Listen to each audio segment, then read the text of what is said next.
ભાઈ આજે શું બનાવું? આજે ટામેટાનું શાક બનાવું. ટામેટાનું? ના ના, મમ્મીએ ના પાડી છે, બહુ મોંઘા છે. અરે યાર, મમ્મીનું કઈ મનમાં નહીં લેવાનું હોય. તું બનાવની શાક, જે થાય એ જોયું જશે. જે થાય એ જોયું જશે.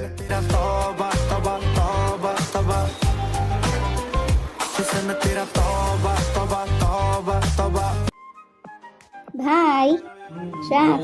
બની ગયું? હા. Thank you so much. મારું ફેવરિટ શાક. ઓ મમ્મી ખાસ લાવ્યા. Thank you. શાક મમ્મી બહુ જોરદાર છે. કેવું શાક છે? ટામેટાનું. આટલા મોંઘા ટામેટાનું તમે લોકોએ શાક હા. બનાવ્યું? તો શું થઈ ગયું? કિંજો અરે મમ્મી ભાઈએ કીધું તું એટલે હા બનાવ્યું. તો પણ એમાં શું થઈ ગયું? ટામેટાનું શાક બનાવ્યું તો શું થઈ ગયું? શું થઈ ગયું? ટામેટાનું શાક બનાવ્યું તો શું થઈ ગયું? હું તને ટેસ્ટ ચખાડું છું શાક. हुस्न तेरा तौबा तौबा तौबा तौबा